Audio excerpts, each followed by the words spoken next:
आपण पृथ्वीच्या अंतरंगाला सुरुवात केली आणि त्या अंतर्गत आपण एक प्राथमिक माहिती आणि काही ॲक्टिव्हिटीज मागील भागामध्ये चर्चा केलेल्या आहेत.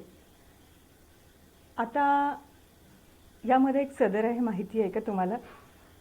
मागील भागातलीच थोडीशी आपण उजळणी करून घेऊया, पुनरावलोकन. तर आपली ही जी पृथ्वी आहे, या पृथ्वीची निर्मिती कशी झाली असेल हा प्रश्न आपल्या सर्वांच्या मनात भेडसावत असतो. किंबहुना आपल्याला फार कुतूहल आहे पृथ्वीच्या निर्मितीच्या संदर्भाने. पुढे जाऊन आपल्याला प्लेट टेक्टोनिक थ्योरी अंतर्गत ती निर्मिती कशी झाली असावी उच्च शिक्षणादरम्यान ते सुद्धा आपल्याला शिकायला मिळतं. पण इथे छोटेखानी स्वरूपामध्ये आपण समजून घेऊया की ही जी पृथ्वी आहे, या पृथ्वीची जी निर्मिती आहे ही फार पूर्वी 460 कोटी वर्षांपूर्वी झालेली आहे.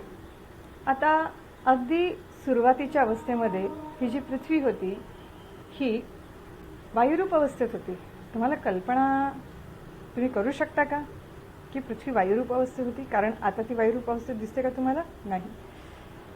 तर ही वायुरूप अवस्थेतली जी पृथ्वी आहे, जसं मागील भागामध्ये तुम्हाला सांगितलं की पृथ्वीला दोन गती आहेत, एक परिभ्रमण आणि दुसरी परिवलन. तर पृथ्वी या गती अंतर्गत स्वतःभोवती फिरत असते आणि स्वतःभोवती फिरत असताना तिने काय केलं? उत्सर्जन केलं. तर कशाचं उत्सर्जन केलं? उष्णतेचं. तर उष्णतेचं उत्सर्जनाची जी प्रक्रिया आहे ती पृथ्वी स्वतःभोवती फिरत असताना, अशा प्रकारे स्वतःभोवती फिरत असताना काय झालं की ती हळूहळू थंड होत गेली आणि मग थंड व्हायला लागली. तर मग प्रथम तिला जी अवस्था प्राप्त झाली ती अवस्था होती द्रवावस्था. जसं की आपण दुधाचा प्रयोग बघितला होता. दुधाच्या पातेल्यावर जर आपण झाकणी ठेवली दूध उकळत असताना आणि ती झाकणी आपण बाहेर काढली तर आपल्याला त्या झाकणीवरती काय दिसतंय? तर पाण्याची वाफ झाकणीवरती जमा झालेली आहे. पण जेव्हा आपण जसं ती पातेल्यावरची झाकणी उघडून बघतो तर त्याच्यात ती जी वाफ असते ही द्रवावस्थेला प्राप्त झालेली असते. तशीच पृथ्वीला देखील प्रथम अवस्था जी मिळाली वायुअवस्थेनंतर ती द्रवावस्था. कालांतराने पृथ्वीचा सर्वात बाह्य भाग, ज्याला आपण भूकवच असं म्हणतोय, तो बाह्य भाग सर्वात आधी थंड झाला आणि थंड झाल्यानंतर मग पृथ्वीला घनरूप अवस्था प्राप्त झाली. आज आपण ती पृथ्वीची घनरूप अवस्था अनुभवून राहिलेलो आहोत. आता पृथ्वीच्या याच भागाला आपण भूकवच असे म्हणतो. अद्यापही सूर्यमालेतील जे बाह्य ग्रह आहे ते वायुरूप अवस्थेमध्येच आहे. तर आता अशी ही पृथ्वीची निर्मिती झालेली आहे. तर याच पृथ्वीच्या संदर्भात आता आपण पृथ्वीच्या अंतरंगाचे विभाग याबाबत माहिती बघणार आहोत. आता पृथ्वीच्या अंतरंगाचे जे विभाग आहेत ते कशा प्रकारे करण्यात आलेले आहेत? तर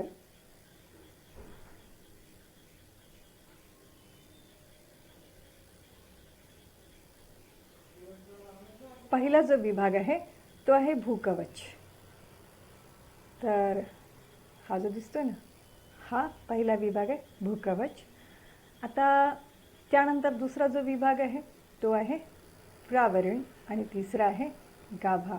तर अशा प्रकारे पृथ्वीच्या अंतरंगाचे प्रथम आपण 3 विभाग केले. पहिला भूकवच, प्रावरण आणि गाभा. आता त्यानंतर मग भूकवचाचे पण आपण 2 भाग केलेले आहेत. तर ते 2 भाग कोणते आहेत? तर पहिले आपण भूकवचाबद्दल पुन्हा बघूया. पहिले तर तो अर्थात खंडीय कवच, त्यानंतर महासागरीय कवच, बरोबर आहे. तर अशा प्रकारे भूकवचाचे आपण 2 भाग पाहिलेत. कोणते? खंडीय कवच आणि महासागरीय कवच. आणि त्यानंतर बाह्यगाभा आणि अंतर्गाभा. तर बाह्यगाभा आणि अंतर्गाभा जो आहे हे गाभ्याचे 2 भाग आहे. परंतु याच्या आधी भूकवच आणि गाभा यांच्यामध्ये प्रावरण येतं. हे बघा, हे प्रावरण आहे आणि प्रावरणाचे देखील आपण 2 भाग केलेत. उच्च प्रावरण, निम्न प्रावरण, बरोबर आहे.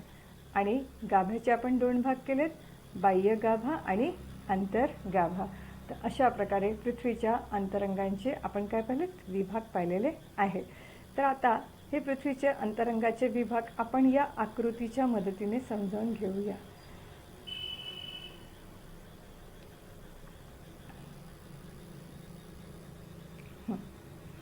तर ही आकृती तुम्हा सर्वांना दिसून राहिलेली आहे, बरोबर आहे. तर यामध्ये सगळ्यात आधी आपण कोणता भाग पाहिला आहे, भूकवच.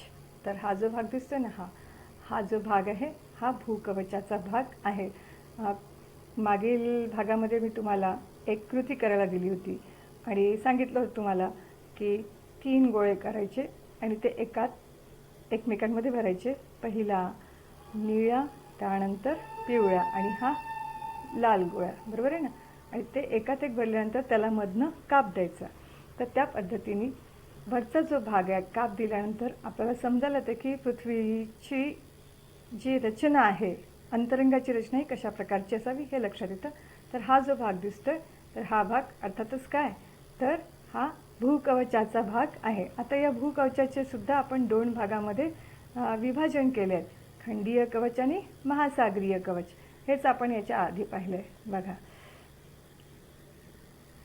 भूकवच, खंडीय कवच आणि महासागरीय कवच. तर हे याच्यामध्ये हे, तर यामध्ये जो ब्ल्यूइश पार्ट दिसतोय तुम्हाला हा आहे महासागरीय कवच आणि हा ब्राऊन प्लस ग्रीन कलरमध्ये दिसतोय हा खंडीय कवचाचा भाग आहे. ब्ल्यू कलर अर्थातच हा संपूर्ण जलमग्न अर्थात समुद्र आहे हा, ठीक आहे. आणि त्यानंतर पुढचा जो भाग आहे हा कसला आहे, प्रावरणाचा. तर प्रावरणाचे आपण बघा काय पाहिलेत, उच्च प्रावरण आणि निम्न प्रावरण. तर यामध्ये या प्रावरणाचे 2 भाग आहेत. हे आपण पुढल्या आकृतीमध्ये मी उच्च प्रावरण आणि निम्न प्रावरण अगदी क्लिअरली दाखवणार. त्यानंतर या भागामध्ये बघा गाभा. तर हा जो आहे ना, हा याला कोर असं पण म्हणतात, कोर पार्ट ऑफ अर्थ. तर यालाच आपण म्हणू अंतर्गाभा आणि हा जो आहे हा बाह्य गाभा. तर अशा प्रकारे आपण या सगळ्यांचे या आकृतीच्या मदतीने आपण काय पाहिलेले आहेत, तर अंतरंगांचे वेगवेगळे विभाग पाहिलेले आहेत. तर आता हीच आकृती आपण वेगळ्या आकृतीच्या मदतीने समजून घेण्याचा प्रयत्न करणार. त्यासाठी मी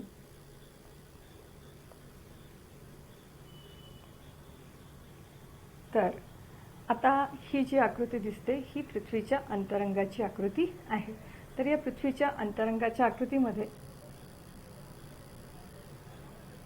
सगळ्यात आधी आपण हा भाग अभ्यासणार आहोत. तर पहिला जो भाग पाहिला आहे तो कोणता पाहिला आपण, भूकवच. तर आधी आपण भूकवचाची मी तुम्हाला ओळख करून देते.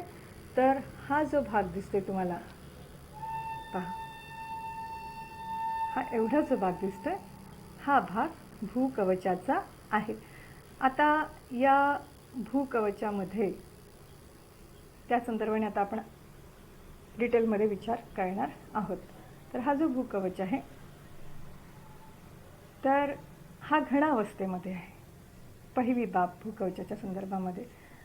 आणि भूकवचाची जी जाडी आहे ही जाडी सर्वत्र सारखी आढळत नाही.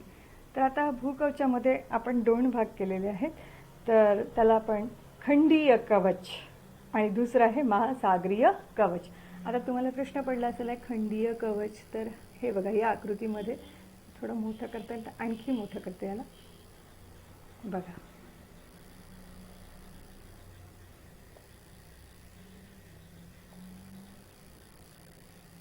हां, तर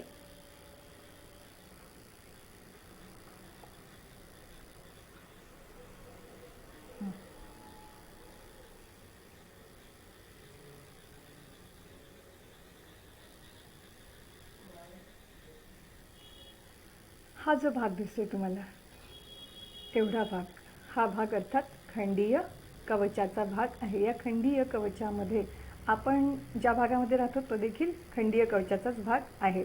आता या खंडीय कवचावरती तुम्हाला हे जे दिसतं ना हे सगळे, तर हे सगळे पर्वत आहेत या खंडीय कवचावरती. आता याला खंडीय कवच का म्हटलं असेल हाही प्रश्न निर्माण झाला असेल तुम्हाला. तर हे जे भूकवच आहे, तर या भूकवचाचा काही भाग हा सागर आणि महासागराने व्याप्त आहे आणि काही भाग जो आहे हा खंडाने व्याप्त आहे. तर आपण भूगोलाचा अभ्यास करताना काय अभ्यास केलेला आहे? खंडांचा देखील अभ्यास केला. तुम्हाला माहिती आहे आशिया खंड, युरोप खंड, अमेरिका खंड, ऑस्ट्रेलिया खंड असा वेगवेगळ्या खंडांचा अभ्यास केला. हे या सर्व खंडांना एकत्रितरित्या आपण काय म्हटलं आहे? खंडीय कवच. कळलं? तर हे आहे खंडीय कवच. कळलं? आणि त्यानंतर हा जो भाग आहे याला मी काय नाव सांगितलेलं आहे? तर महासागरीय कवच.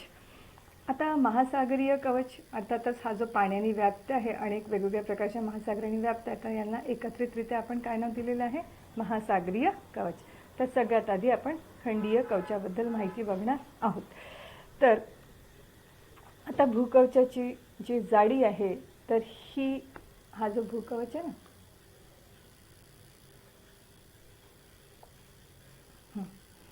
तर मी जसं सांगितलं तुम्हाला की भूकवचाची जाडी ही सर्वत्र सारखी नाही. तर ती किती आहे? जवळपास 16 ते 45 किलोमीटर ही जी जाडी आहे ना ही भूकवचाची, ही 16 ते 45 किलोमीटर एवढी आहे. तर ती आता ती जी जाडी आहे 16 ते 45च्या दरम्यान, आता वेगवेगळ्या भागामध्ये ती वेगवेगळी आहे. तर पर्वतश्रेणी ज्या आहेत, आता पर्वतश्रेणी जी आहे ती पण मी तुम्हाला आधी दाखवून देते. हे जे दिसतात ना, हे सगळे हे छोटे छोटे दिसतात ना, हे पर्वत आहे. तर पर्वतश्रेणीच्या दरम्यान ती 40 किलोमीटर आहे. तर खंडीय भागामध्ये ती 16 ते 45 किलोमीटर आहे. आणि या भागामध्ये भूकवचाचा हा जो बेसिक पार्ट आहे, या भागामध्ये ती 30 ते 35 किलोमीटर एवढी आहे. आता यानंतर हे तर खंडीय भागामध्ये आपण बघितलेलं आहे. आता यानंतर जे सागरीय भाग आहे, तर सागरीय भागामध्ये आणि पर्वतश्रेणीखाली, जसं मी सांगितलं की पर्वतश्रेणीखाली ते 40 किलोमीटर आहे. आता राहिलेला भाग जो आहे हा सागरीय भाग आहे. तर या सागरीय भागामध्ये अर्थात या भागामध्ये ही जी जाडी आहे ही 10 किलोमीटर एवढी आहे. आता यामध्ये आणखी काय वैशिष्ट्यपूर्णता आहे? तर भूपृष्ठाखाली आपण जशी ही अख्खी आकृती पाहिली, तर या भूपृष्ठापासून तर जर का आपण केंद्रापर्यंत गेलो तर तापमानामध्ये बदल घडून येत असतो. आता हा बदल कशा प्रकारे घडून येत असतो ते पण आपण आता इथे बघणार आहोत. तर इथे तापमान जे असतं ना, इथल्या तापमानाच्या तुलनेत हे तापमान हळूहळू इथे हा जो प्रावरणाचा भाग दिसतो ना, हा जो भाग आहे हा प्रावरणाचा भाग आहे, बरोबर आहे ना. तर प्रावरणाच्या या भागामध्ये तापमान कमी असतं, परंतु इथून पुढे मात्र जसं आपण केंद्रापर्यंत जाऊ तर तफावतीने तापमान वाढत जातं. तर आपण जो प्रयोग पाहिलेला आहे, दूध तापवण्याचा प्रयोग आपण केलेला आहे, एक ॲक्टिव्हिटी केलेली आहे. तर त्या ॲक्टिव्हिटीमध्ये काय होत असतं की एक 100 डिग्री सेल्सिअस, बरोबर आहे ना. तर 100 डिग्री सेल्सिअसला त्या दुधाला एकदम उकळी यायला लागते, अगदी बॉइलिंग पॉईंट ज्याला आपण म्हणू, बरोबर आहे. तर ते तापमानसुद्धा आपल्यासाठी खूप जास्त तापमान आहे. म्हणजे जसं की फॉर एक्झाम्पल आपल्या भागामध्ये जर तापमान उन्हाळ्यामध्ये 48च्या घरात जरी गेलं तर आपल्याला अगदी असह्य व्हायला लागतं. 100 degree is too much for us. मग आता मी जसं सांगितलं, आपण कुठे राहतो आहे? आपलं जे स्थान आहे ते इथे आहे. इथे पण नाही आहे आपलं, कारण आपण सागरी भागात नाही राहत, आपण इथे राहतो. आता याच्या तुलनेमध्ये इथलं जे तापमान आहे, हे तापमान हे किती ट्रेमेंडस जास्त आहे याबद्दल मी तुम्हाला सांगते. तर हे जे तापमान आहे वाढत वाढत किती जातं केंद्रापर्यंत? तर 5500 ते 6000 डिग्री सेंटीग्रेड एवढं तापमान वाढत असतं. म्हणजे तुमच्यासाठी फार आश्चर्यकारक झालं असेल की भूखंडापासून जर का आपण केंद्रापर्यंत गेलो तर तापमान 5500 ते 6000 डिग्री सेंटीग्रेडपर्यंत प्रचंड वाढतं. So does it possible? आपण त्या केंद्रापर्यंत जाऊ तर आपण एक्झिस्ट राहू, आपण आपलं अस्तित्व राहील?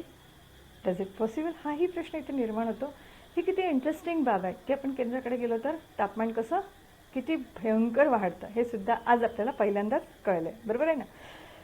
तर अर्थातच तुम्हाला एक गोष्ट कळली की भूपृष्ठापासून जसजसं आपण खाली जाऊ तसतसं तापमान, एक प्रावरणाचा भाग सोडला तर तापमान काय होतं, वाढत वाढत जातं.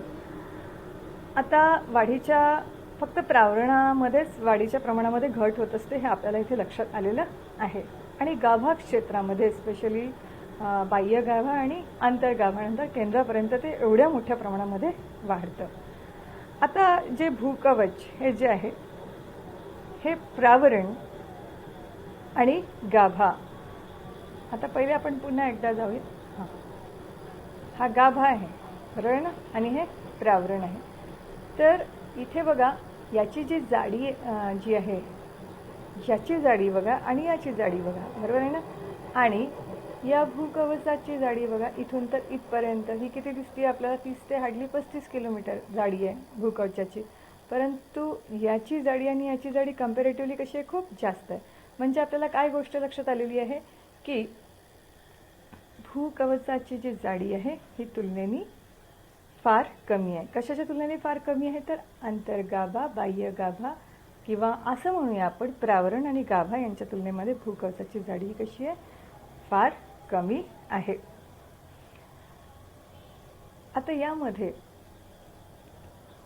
पुढे आपण खंडीय कवच आणि महासागरीय कवच या पद्धतीने या दोघांचा सेपरेटली आपण आता इथे विचार करणार आहोत. तर सगळ्यात आधी आपण काय बघणार, खंडीय कवच.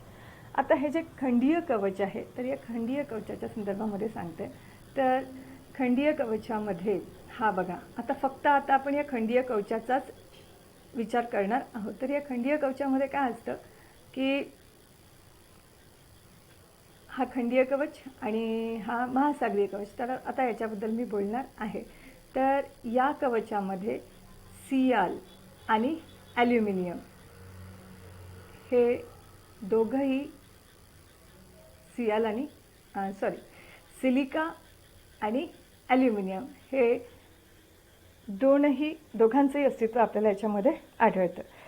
आता सिलिका आणि ॲल्युमिनियम यापासून बनलेलं आहे, काय बनलेलं आहे, खंडीय कवच. कळलं. म्हणून मी इथे त्यांची संयोजन इथे लिहिली आहे SI. हे बघा SI आणि याची संयोजन ॲल्युमिनियमची AL.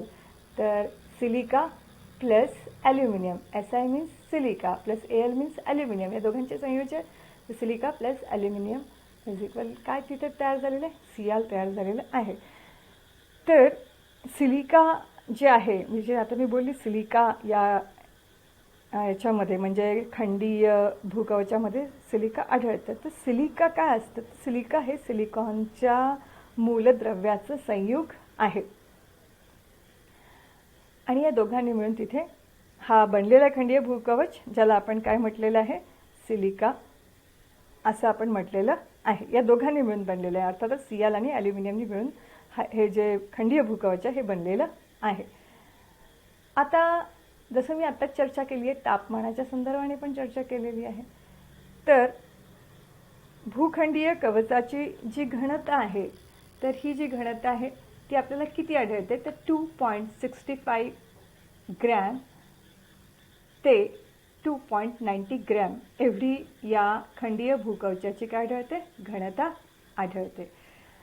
आता यामध्ये काय काय वैशिष्ट्यपूर्णता आढळते तर खंडीय कवचाची जी जाडी आहे हे बघा,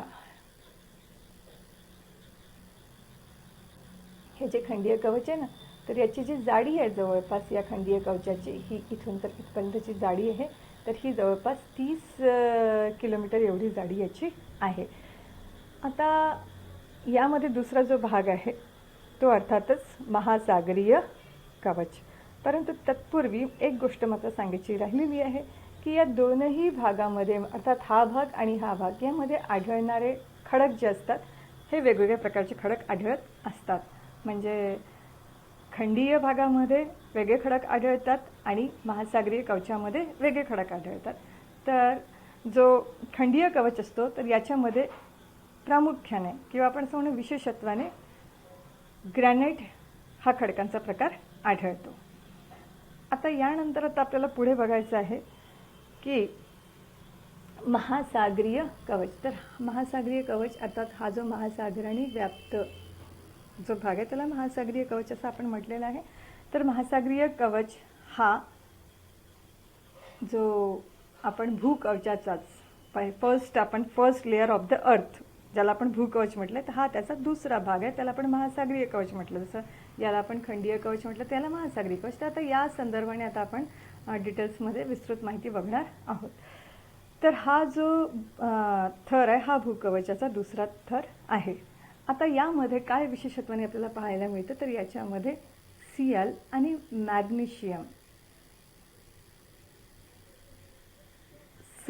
याच्यामध्ये सिलिका आणि मॅग्नेशियम हे दोन घटक आपल्याला म्हणजे या दोन घटकांचा मिळून हा बनलेला आहे. आता सिलिका आणि मॅग्नेशियम दोनही मिळून काय बनतं, तर सायमा बनतं. जसं की आपण याच्यामध्ये बघितलं की सिलिका आणि ॲल्युमिनियम या दोघांनी मिळून काय बनलं, सिलिका. तर यात हा जो थर विशेषतः हा कशाने बनलेला आहे, हा Clने बनलेला आहे. तर हा सायमानी बनलेला आहे. का बनलेला आहे, कारण की यामध्ये काय काय आहे, तर सिलिका आणि मॅग्नेशियम. तर सिलिका संयोज्य Si आणि मॅग्नेशियमची Mg. तर या दोघांनी मिळून बनलेला आहे. तर म्हणून हा जो थर आहे हा कशाचा आहे, हा सायमाचा आहे. आता जसं मी तुम्हाला सांगितलं की महासागरीय कवचाची जी जाडी आहे ती किती किलोमीटर, मागे सांगितलं 10 किलोमीटर एवढी आहे. तर 10 म्हणजे एक्झॅक्टली सर्वत्र 10 नाही, तर 7 ते 10 किलोमीटर या दरम्यान याची ही जाडी आढळते. आता ही सरासरी जाडी आहे. आता याची जी घनता आहे, महासागरीय जो कवच आहे त्याची जी घनता आहे ती 2.9 to 3.3 ग्रॅम एवढी याची घनता आढळते. तर अशा प्रकारे या थरामध्ये जे खडक प्रकार आहे, जसं आता इथे याबद्दल मी सांगितलं की या भागामध्ये ग्रॅनाइट मोठ्या प्रमाणामध्ये आढळतात. तर या भागामध्ये जो खडक प्रकार आढळतो तर त्यामध्ये विशेषत्वाने बेसॉल्ट आणि ग्रॅबो हे दोन खडक प्रकार मोठ्या प्रमाणामध्ये आढळतात. तर अशा प्रकारे आपण the first layer of earth आहे ना, ज्याला आपण दोन भागामध्ये बघितलेलं आहे. तर हा जो आहे याला आपण खंडीय भूकवच म्हणून अभ्यासलं, तर याला आपण महासागरीय कवच म्हणून अभ्यासलेलं आहे. खंडीय भूकवचामधली जी या भागातली जी जाडी आहे ती तसं मी तुम्हाला सांगितलं 30 किलोमीटर एवढी आहे आणि एकंदरीत 30 ते 35 किलोमीटर.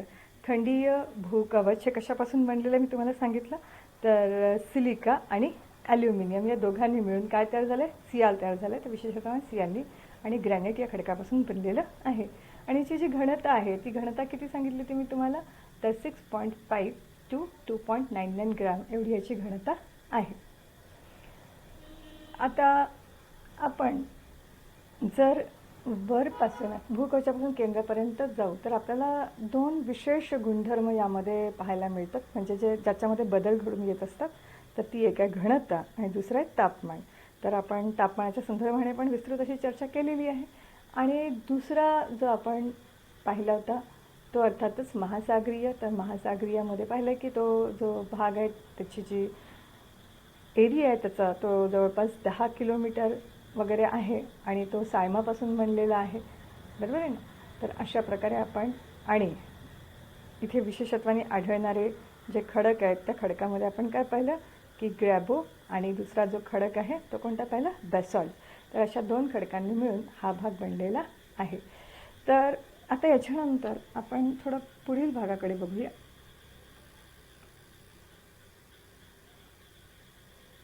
पुन्हा आपण मूळ आकृतीकडे जाऊया.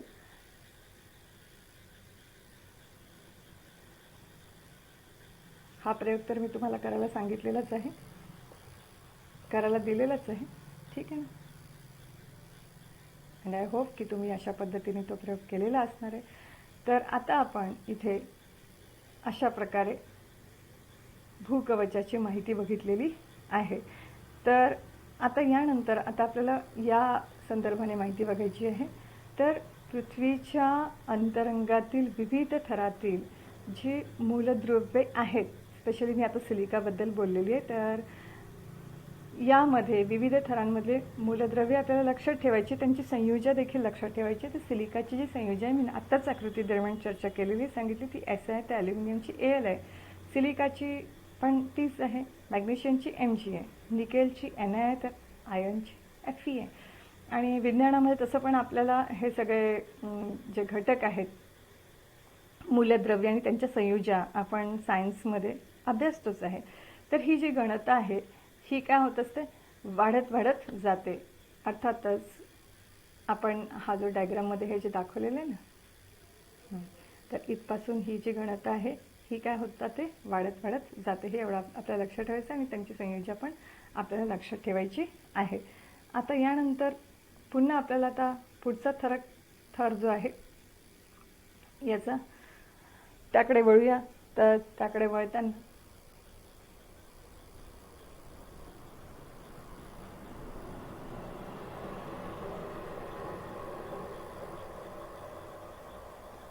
The second layer of earth. आता तो सेकंड लेअर ऑफ अर्थ काय आहे तर ती अर्थातच प्रावरण आहे.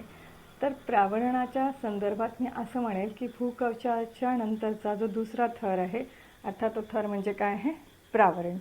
तर प्रावरण हे भूकवचाच्या खालचं थर आहे. हे सगळ्यांच्या लक्षात आलेलं आहे.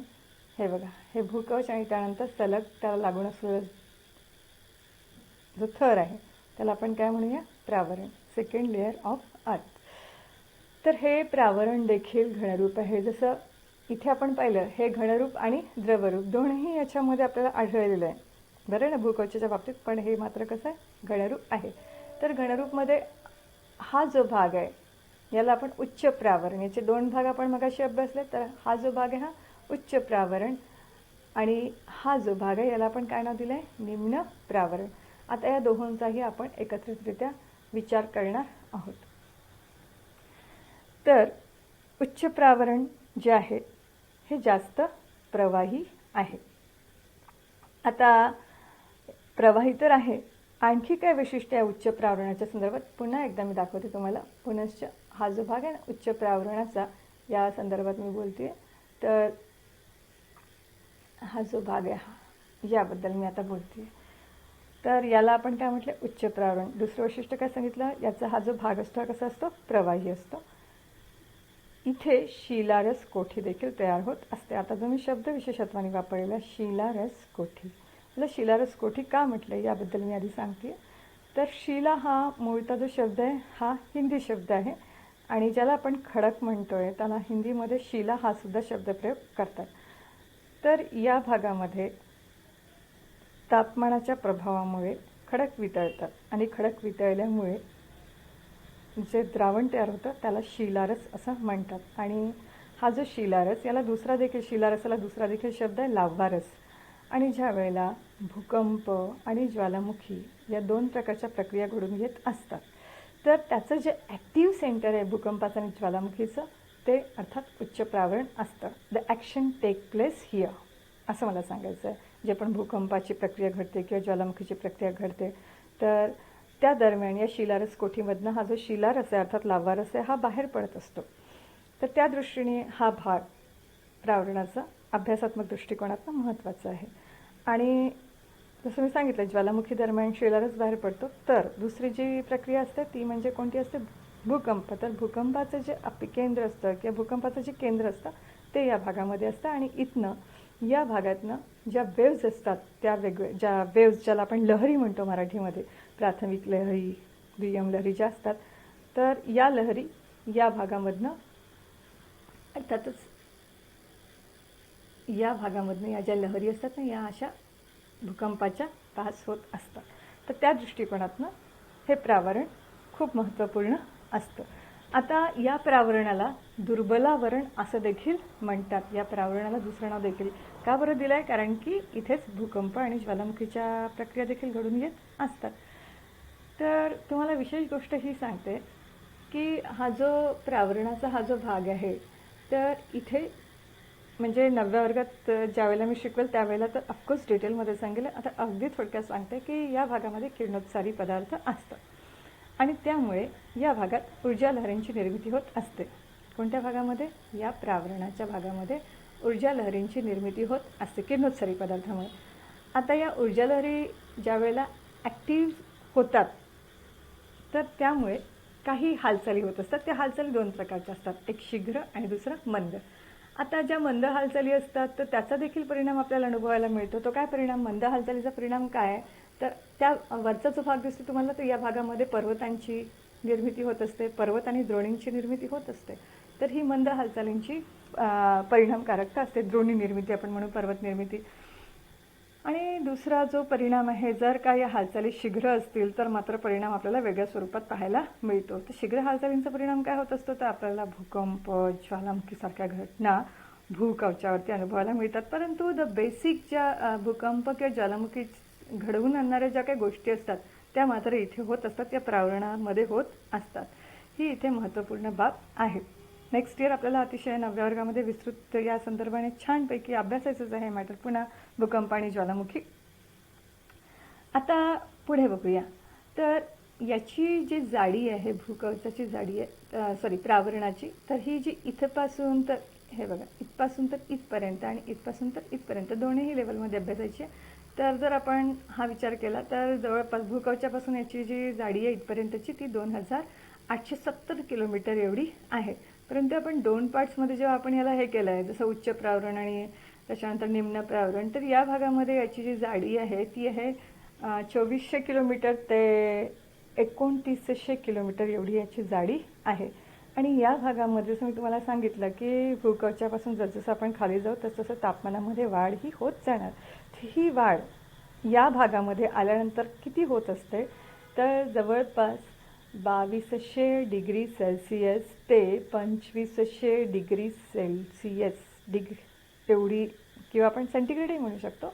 So 2200 degree centigrade to 2500 degree centigrade. तर अशा प्रकारे तापमानामध्ये वाढ झालेली आहे आणि ही जी वाढ आहे ही बहरीने झालेली आहे. आता आपण कसं समजू की ही तापमानात वाढ होऊन राहिलेली आहे, आपण तर तिथपर्यंत पोहोचू शकणार नाही, बरोबर आहे ना. इतकं आपल्याला म्हणजे एवढं तापमान आपल्यासाठी बेअर करणं कठीण आहे. तर खाणीमध्ये जर का अंडरग्राऊंड खाणीत आपण गेलो तर आपल्याला ही गोष्ट रिअलाईज होते की आपल्याला प्रचंड गरमी व्हायला लागते. जसं खाली जात असतं तसं प्रचंड गरमी व्हायला लागते, ऑक्सिजन मास्क देखील घेऊन जावं लागतं तिथे. तर अर्थातच या भागामध्ये तापमान वाढत जातं आणि म्हणून आपल्याला तिथे गरमी होत असते. तर अशा प्रकारे मी तापमानाबद्दल सांगितलं की अशा प्रकारे तापमान वाढतं. तुम्हाला जाडी पण सांगितलेली आहे. आता निम्न प्रावरण जे आहे, तर निम्न प्रावरणाची जी घनता आहे ती आहे 5.7 ग्रॅम. आणि जे हा जो प्रावरणाचा भाग आहे हा, तर यामध्ये 2 जे भाग आहेत, तर याच्यामध्ये प्रावरणाची सरासरी जी घनता आहे ती 4.5 ग्रॅम आहे आणि जी बेसिक आहे ती 5.7 ग्रॅम. तर अशा प्रकारे आपण निम्न प्रावरणाची देखील घनता बघितलेली आहे आणि प्रावरणाचं महत्त्व देखील इथे समजून घेण्याचा प्रयत्न केलेला आहे. आता यानंतर पुढील भागामध्ये आपण पुढच्या टप्प्यामध्ये या 2 भागांचा अभ्यास करणार आहोत. तर हा 2 भाग जो आहे प्रावरण तर झालेलं आहे आपल्याला. आता आपण पुढच्या भागामध्ये गाभा या भागाकडे वळणार आहोत आणि गाभामध्ये आपल्याला काय अभ्यासायचं आहे, तर हा बाह्य गाभा आहे आणि हा जो आहे, हा जो एक डार्क रेडिश शेडमध्ये दिसतोय तुम्हाला, हा अंतर्गाभा आहे. तर या दोघांचा विस्तृत असा अभ्यास आपण पुढील भागामध्ये करणार आहोत.